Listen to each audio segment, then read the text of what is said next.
9 সেপ্টেম্বরে হবে ডাকসু নির্বাচন, আপিল বিভাগের রায়, উৎসব মুখর ক্যাম্পাস। গণধর্ষণের হুমকি দেয়া শিক্ষার্থী বহিষ্কার। ফলাফল বাতিলে নির্বাচন কমিশনের ক্ষমতা পুনর্বহালের প্রস্তাব, পক্ষপাতিত্ব করলে প্রশাসনিক ব্যবস্থার হুঁশিয়ারি জনপ্রশাসন সচিবের। মহেশখালীকে সিঙ্গাপুর সাংহাইয়ের মতো বন্দর নগরী করতে ভিশন মাস্টার প্ল্যান করছে সরকার। নতুন শহরে জন্ম হবে মহেশখালী, মাতার বাড়িতে জানালেন প্রধান উপদেষ্টা। হঠাৎ ডায়রিয়া উপসর্গ নিয়ে হাসপাতালে ভর্তি নাটোর পৌরসভার শতাধিক বাসিন্দা। রোগীদের মধ্যে শিশু, বয়স্ক ও নারীরাই বেশি।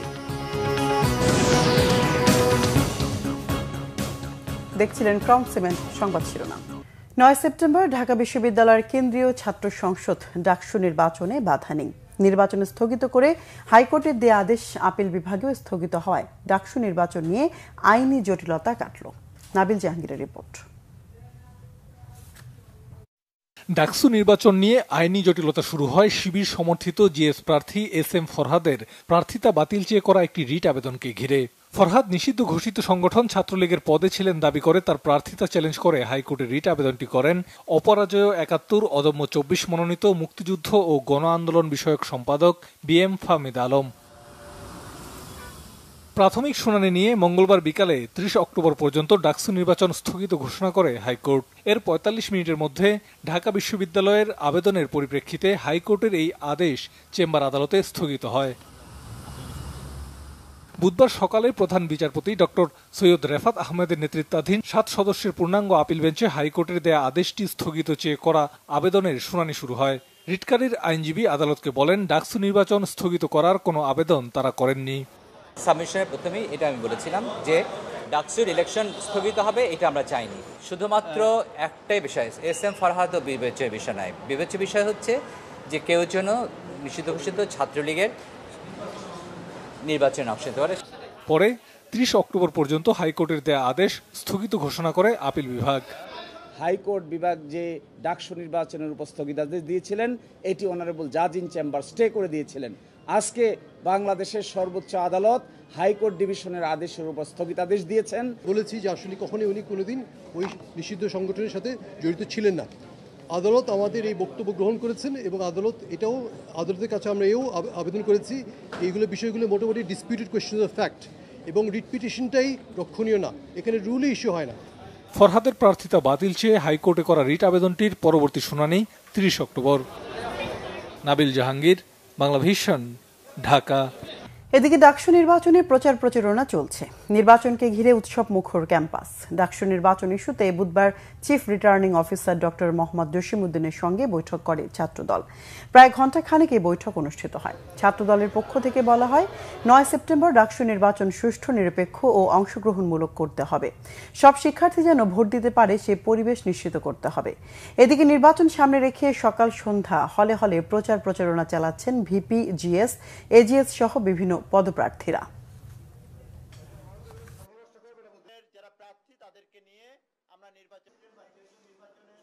আমাদের বাংলাদেশ জাতীয়তাবাদী ছাত্রদল সমর্থিত প্যানেলের যারা প্রার্থী তাদেরকে নিয়ে আমরা নির্বাচন কমিশনের সাথে একটি আলোচনায় এসেছিলাম। আমরা তাদের সাথে দীর্ঘক্ষণ এই বিশ্ববিদ্যালয়ের সার্বিক নির্বাচন পরিবেশ নিয়ে আমরা আলোচনা করেছি এবং আমরা আশা করছি আগামী 9 তারিখ বাংলাদেশের সাধারণ জনগণ যে নির্বাচনের দিকে চেয়ে আছে এবং ঢাকা বিশ্ববিদ্যালয়ের শিক্ষার্থীদের অধিকার আদায়ের প্রধান যে প্ল্যাটফর্ম, সেই ডাকসু নির্বাচন যেন সুষ্ঠু এবং অংশগ্রহণমূলক হয়, সেই লক্ষ্যে আজকে আমরা এসেছিলাম।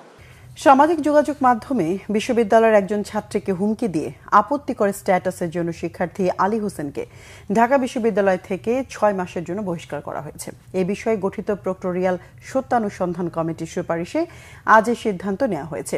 এতে বিশ্ববিদ্যালয় অর্ডারের প্রদত্ত প্রক্টরের এখতিয়ারভুক্ত সর্বোচ্চ শাস্তি। সুপারিশ অনুযায়ী সামাজিক যোগাযোগ মাধ্যমে বিশ্ববিদ্যালয়ের একজন ছাত্রীকে কুরুচিপূর্ণ ভাষায় আক্রমণ ও হুমকি দেওয়ার ঘটনায় ঢাকা বিশ্ববিদ্যালয়ের সমাজবিজ্ঞান বিভাগের 2020-21 সেশনের শিক্ষার্থী আলী হোসেনকে বহিষ্কার করা হয়েছে। আলী হোসেন শহীদ সার্জেন্ট জহুরুল হক হলের শিক্ষার্থী। একই সঙ্গে তার বিরুদ্ধে আনা অভিযোগটি বিশ্ববিদ্যালয়ের যৌন নিপীড়ন বিষয়ক কমিটিতেও পাঠানো হয়েছে। ফেরারি আসামি নির্বাচনে অংশ নিতে পারবে না বলে জানিয়েছেন নির্বাচন কমিশনার অবসরপ্রাপ্ত ব্রিগেডিয়ার জেনারেল আবুল ফজল মোহাম্মদ সানাউল্লাহ। গণপ্রতিনিধিত্ব আদেশ বা আরপিওর 12 ধারার কিছু পরিবর্তন ও সংশোধন আনা হয়েছে উল্লেখ করে বুধবার দুপুরে আগারগাঁও নির্বাচন কমিশন অফিসে ব্রিফিংয়ে সাংবাদিকদের এ তথ্য জানান তিনি। আরও জানান, নির্বাচনের সময় আইনশৃঙ্খলা প্রয়োগকারী হিসেবে পুলিশের সাথে সেনা, নৌ ও বিমান বাহিনী থাকবে। এছাড়া না ভোট শুধু একক প্রার্থীর আসনে কার্যকর করা ও ফলাফল বাতিলে নির্বাচন কমিশনের ক্ষমতা পুনর্বহাল করার প্রস্তাবও করা হয়েছে বলে জানান তিনি। আরও জানান, কোনো প্রার্থী লাভজনক প্রতিষ্ঠানে থাকলে নির্বাচনে অংশ নিতে পারবে না। প্রত্যেক প্রার্থীকে সর্বশেষ বছরের আয়কর রিটার্ন জমা দিতে হবে। প্রার্থী হলফনামায় ভুল তথ্য দিলে নির্বাচিত হলেও তার প্রার্থিতা বাতিলের বিধান ফিরিয়ে আনা সহ পরিস্থিতি বুঝে কেন্দ্রের ভোট বন্ধ বা স্থগিত করার সিদ্ধান্ত প্রিজাইডিং অফিসারকে দেওয়ার প্রস্তাবও করেছে কমিশন। এছাড়া কোন দল নিষিদ্ধ থাকলে নির্বাচন করার অযোগ্য হিসেবে গণ্য এবং তাদের মার্কা স্থগিত থাকবে বলেও জানান আবুল ফজল মোহাম্মদ সানাউল্লাহ। বিগত 3টি জাতীয় নির্বাচনে জড়িত বিতর্কিত কোনো কর্মকর্তাকে এবার নির্বাচনী দায়িত্বে রাখা হবে না বলে জানিয়েছেন জনপ্রশাসন মন্ত্রণালয়ের সিনিয়র সচিব মোখলেসুর রহমান। মাঠ পর্যায়ের কোনো কর্মকর্তার বিরুদ্ধে পক্ষপাতমূলক আচরণের অভিযোগ পেলে তাকে প্রত্যাহার করে আইনি ব্যবস্থা নেওয়া হবে। দুপুরে সচিবালয়ে এএসআই নিয়োগ বিধি সংশোধন বিষয়ক বৈঠক শেষে এই তথ্য জানান তিনি। জনপ্রশাসন সচিব জানান, আগামী নির্বাচন একটা রোল মডেল নির্বাচন হোক, সেটা সবাই চায়। অন্তর্বর্তী সরকার সেই চেষ্টা করছে। এই সময় পুলিশের মহাপরিদর্শক বাহারুল আলম জানান, নির্বাচনকে সামনে রেখে তফসিল ঘোষণার আগে 4000 এএসআই নিয়োগ দেবে সরকার। এর মধ্যে সরাসরি নিয়োগ দেওয়া হবে 2000, বাকি 2000 এএসআই নিয়োগ দেওয়া হবে পদোন্নতির মাধ্যমে। জেলা প্রশাসক সহ প্রশাসনের ঊর্ধ্বতন পদের নিয়োগে লটারি পদ্ধতি অনুসরণের সিদ্ধান্ত নাকচ করেন জনপ্রশাসন সচিব। মহেশখালী মাতারবাড়িতে নতুন শহরের জন্ম হবে বলে জানিয়েছেন প্রধান উপদেষ্টা প্রফেসর মোহাম্মদ ইউনুস।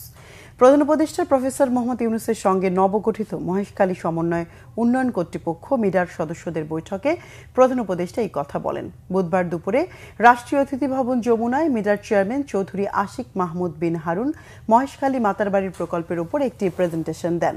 মিডার আগামী 4 মাসের কর্মপরিকল্পনা উপস্থাপন করেন তিনি। আশিক চৌধুরী জানান, প্রকল্প বাস্তবায়ন হলে প্রায় 25 লাখ লোকের প্রত্যক্ষ ও পরোক্ষ কর্মসংস্থান হবে এবং জিডিপিতে $150 বিলিয়ন মার্কিন ডলার যুক্ত হবে। বৈঠকে গভীর সমুদ্র নিয়ে গবেষণার উপর জোর দেন প্রধান উপদেষ্টা। মহেশখালী অঞ্চলে একটি আন্তর্জাতিক মানের ট্রেনিং ফ্যাসিলিটি গড়ে তোলার কথাও বলেন তিনি। পরে ফরেন সার্ভিস একাডেমিতে মিডার চেয়ারম্যান চৌধুরী আশিক মাহমুদ বিন হারুন মাস্টার প্ল্যানের বিস্তারিত তুলে ধরেন। বলেন, মহেশখালীকে সিঙ্গাপুর বা সাংহাইয়ের মতো বন্দর নগরী রূপে গড়ে তুলতে এই ভিশন মাস্টার প্ল্যান করেছে সরকার। এছাড়া উত্তরা ইপিজেড এ শ্রমিক নিহতের ঘটনাকেও দুঃখজনক উল্লেখ করেন আশিক চৌধুরী। বলেন, এরকম ঘটনা বিদেশি বিনিয়োগের গতি শ্লথ করতে পারে। অপ্রীতিকর ঘটনা এড়াতে সরকার একটি ব্যবসা বান্ধব আইনি কাঠামো গড়ে তুলতে কাজ শুরু করবে বলেও জানান আশিক চৌধুরী। দেশের বিভিন্ন জায়গায় আজও নানা কর্মসূচিতে বিএনপির 47তম প্রতিষ্ঠাবার্ষিকী উদযাপন হয়েছে। প্রতিষ্ঠাবার্ষিকী উপলক্ষে নোয়াখালীর সেনবাগ উপজেলার সেনবাগ বাজারে এক সমাবেশ হয়েছে। এতে বিএনপি চেয়ারপারসন বেগম খালেদা জিয়ার উপদেষ্টা জয়নুল আবেদিন ফারুক উপস্থিত ছিলেন। এর আগে একটি বর্ণাঢ্য শোভাযাত্রা বের হয়। রাজশাহী চারঘাট উপজেলার চারঘাট পাইলট উচ্চ বিদ্যালয়ের সামনে থেকে বিএনপি নেতা আনোয়ার হোসেন উজ্জ্বলের নেতৃত্বে একটি র্যালি বের করা হয়। খুলনা মহানগর বিএনপি সাধারণ সম্পাদক শফিকুল আলম তুহিন বলেছেন, গণতন্ত্র পুনরুদ্ধারে আগামী নির্বাচনে দলের প্রার্থীকে বিজয়ী করতে একসাথে কাজ করতে হবে। দলের প্রতিষ্ঠাবার্ষিকী উপলক্ষে ফ্রি মেডিকেল ক্যাম্পের উদ্বোধন অনুষ্ঠানে তিনি এই কথা বলেন। এদিকে সাভারে ঢাকা জেলা যুব দলের সাধারণ সম্পাদক মোহাম্মদ আয়ুব খানের নেতৃত্বে বর্ণাঢ্য শোভাযাত্রা হয়েছে। মানিকগঞ্জে বিএনপি নেতা ও প্রয়াত মহাসচিব দেলার হোসেনের ছেলে খন্দকার আকবর হোসেন বাবলুর নেতৃত্বে শোভাযাত্রা ও সমাবেশ করেছে ঘিওর, দৌলতপুর ও শিবালয়ের নেতাকর্মীরা। 47তম প্রতিষ্ঠাবার্ষিকী উপলক্ষে চাঁপাইনবাবগঞ্জের শিবগঞ্জ উপজেলার পিঠালীতলা আঞ্চলিক সড়কে বৃক্ষরোপণ কর্মসূচির উদ্বোধন করেন বিএনপি চেয়ারপারসনের উপদেষ্টা অধ্যাপক মোহাম্মদ শাহজাহান মিয়া। দলের প্রতিষ্ঠাবার্ষিকী উপলক্ষে ফরিদপুরের সদরপুর ও ভাঙ্গায় বর্ণাঢ্য র্যালি বের করা হয়। এতে প্রধান অতিথি ছিলেন কৃষক দলের কেন্দ্রীয় কমিটির সাধারণ সম্পাদক শহীদুল ইসলাম বাবুল। পরে গরিব ও অসহায় মানুষের মাঝে খাদ্যশস্য বিতরণ করেন তিনি।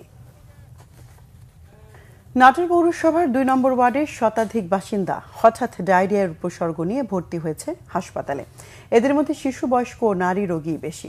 ডায়রিয়া ওয়ার্ডে রোগীর চাপ বাড়লেও ওষুধের মজুদ পর্যাপ্ত থাকায় সেবা দিতে সমস্যা হচ্ছে না বলছে কর্তৃপক্ষ। পৌরসভার সরবরাহ পানি পান করে আক্রান্ত কিনা তা খতিয়ে দেখা হচ্ছে বলে জানান পৌর কর্তৃপক্ষ। হাসপাতাল থেকে জানা যায় মঙ্গলবার থেকে পৌরসভার কাঁঠালবাড়িয়া, চকিরপাড় ও ঝাউতলা মহল্লা থেকে ডায়রিয়া আক্রান্ত হয়ে ভর্তি হন। সেবা নিশ্চিত করতে চেষ্টা চালিয়ে যাওয়া হচ্ছে বলে জানান হাসপাতালের তত্ত্বাবধায়ক। ইতিমধ্যে একটা মনিটরিং টিম গঠন করে দিয়েছে আমাদের একজন সরকারি কমিশনার, তারপর পৌরসভার প্রতিনিধি, জনস্বাস্থ্যের প্রতিনিধি, সিভিল সার্জনের প্রতিনিধি সহ যে এরিয়ায় এই আউটব্রেক দেখা দিয়েছে সেখানে তারা প্রতিটা ঘরে ঘরে যাচ্ছে এবং ইতিমধ্যে পানি বিশুদ্ধকরণ ট্যাবলেট সরবরাহ করা হয়েছে। চট্টগ্রাম বিশ্ববিদ্যালয়ের শিক্ষার্থী ও স্থানীয় গ্রামবাসীর মধ্যে টানা 2 দিনের সংঘর্ষের ঘটনায় মামলার পর 8 জনকে গ্রেফতার করেছে পুলিশ। ভোররাতে হাটহাজারী উপজেলার ফতেপুর ইউনিয়নে অভিযান চালিয়ে তাদেরকে গ্রেফতার করা হয়। এর আগে গতকাল চট্টগ্রাম বিশ্ববিদ্যালয় কর্তৃপক্ষ বাদী হয়ে 98 জনের নাম উল্লেখ করে এবং অজ্ঞাত আরও 1000 জনকে আসামি করে মামলা করে। এদিকে মঙ্গলবার রাত 12টার পর থেকে চট্টগ্রাম বিশ্ববিদ্যালয় ও আশপাশের এলাকা থেকে 144 ধারা তুলে নেয় ধীরে ধীরে স্বাভাবিক হতে শুরু করেছে ক্যাম্পাস ও আশপাশের পরিবেশ। তবে গ্রেফতার আতঙ্কে আছেন স্থানীয় গ্রামবাসী। গাজীপুরে ট্রেনের সঙ্গে ট্রাকের সংঘর্ষে ট্রাক চালক ও হেলপার নিহত হয়েছেন। রাতে মহানগরীর আক্কাস মার্কেট এলাকায় এই দুর্ঘটনাটি ঘটে। পুলিশ জানায় রাত 10টার পরে ঢাকা থেকে ছেড়ে যাওয়া পঞ্চগড় এক্সপ্রেস ট্রেনটি আক্কাস মার্কেট এলাকায় পৌঁছায়। সে সময় একটি ট্রাক দ্রুত গতিতে রেল লাইন পার হতে গেলে ট্রেনটি ট্রাককে চাপা দেয়। এতে ঘটনাস্থলে নিহত হন ওই ট্রাকের চালক ও হেলপার। পরে পুলিশ তাদের মরদেহ উদ্ধার করে হাসপাতালের মর্গে পাঠায়। টানা তৃতীয় দিনের মতো কক্সবাজারের বাঁকখালী নদী দখল ও ভরাট করে গড়ে ওঠা স্থাপনা উচ্ছেদ অভিযান অব্যাহত রেখেছে প্রশাসন।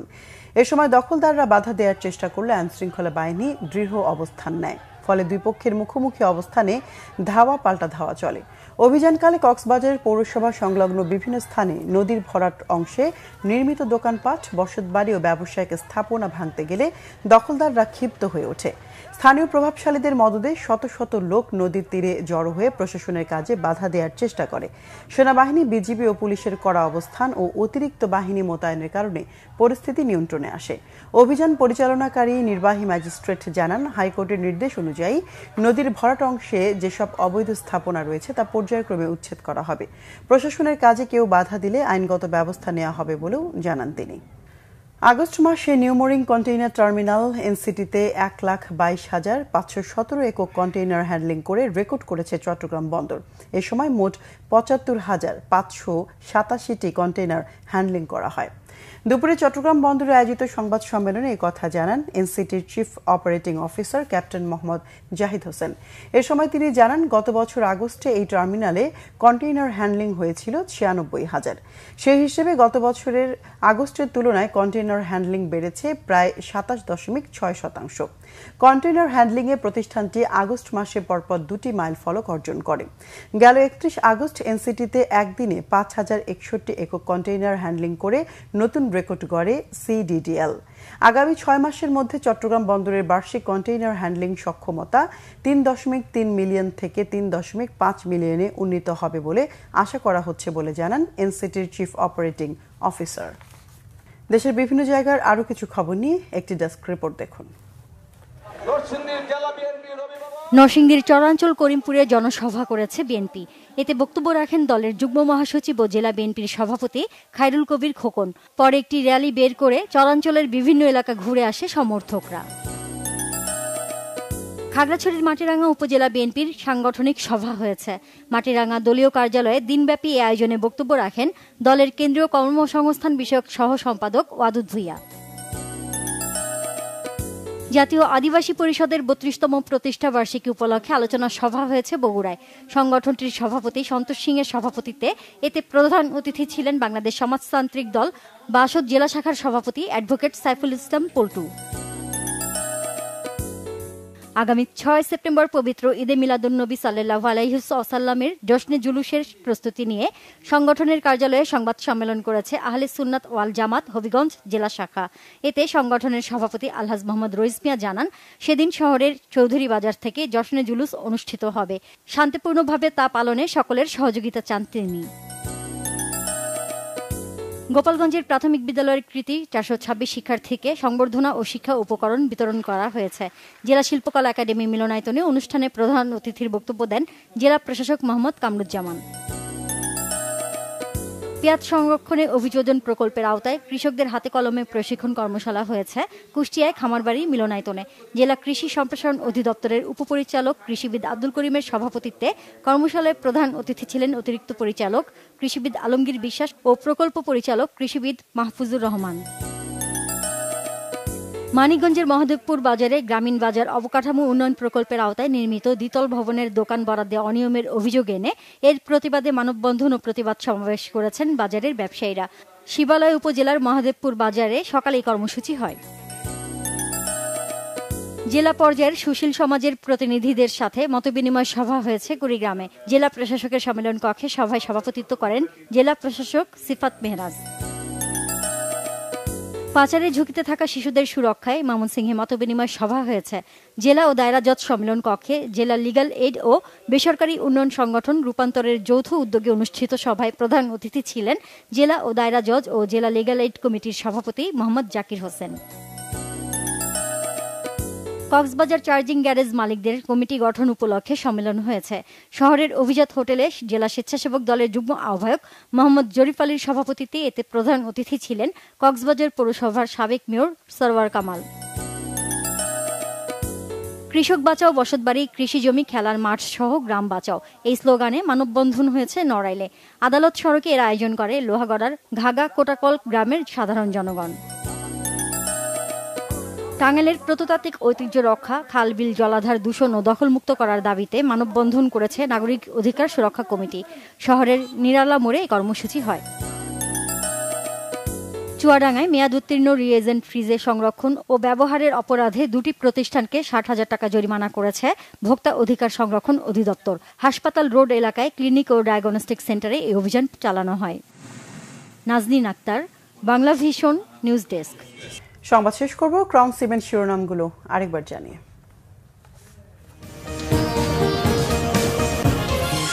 9 সেপ্টেম্বরই হবে ডাকসু নির্বাচন। আপিল বিভাগের রায়, উৎসব মুখর ক্যাম্পাস, গণধর্ষণের হুমকি দেয়া শিক্ষার্থী বহিষ্কার। ফলাফল বাতিলে নির্বাচন কমিশনের ক্ষমতা পুনর্বহালের প্রস্তাব, পক্ষপাতিত্ব করলে প্রশাসনিক ব্যবস্থার হুঁশিয়ারি জনপ্রশাসন সচিবের। মহেশখালীকে সিঙ্গাপুর সাংহাইয়ের মতো বন্দর নগরী করতে ভিশন মাস্টার প্ল্যান করছে সরকার। নতুন শহরে জন্ম হবে মহেশখালী মাতার বাড়িতে, জানালেন প্রধান উপদেষ্টা। হঠাৎ ডায়রিয়ায় উপসর্গ নিয়ে হাসপাতালে ভর্তি নাটোর পৌরসভার শতাধিক বাসিন্দা। রোগীদের মধ্যে শিশু, বয়স্ক ও নারীরাই বেশি।